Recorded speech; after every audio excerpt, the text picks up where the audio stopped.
তো মাদম কহে জগ তোর নাথ যে জগন্নাথ কৃষ্ণ চরিত্র ভাগবত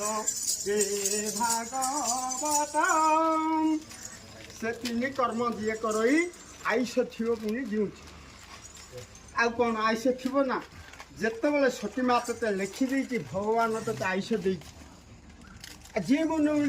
कहूँ जीवु प्रकृतर घटना आमर बसदिया अच्छी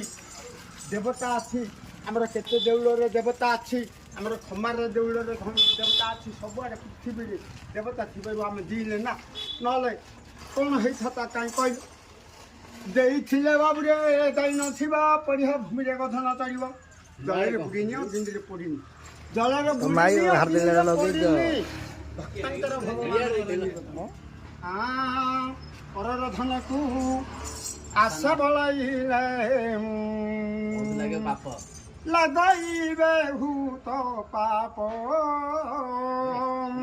ଦେଖି ପର ନାରୀ क्रम हले घारी देखी पर नारी क्रम हले घारी झुमकांच जमा बनी जप हे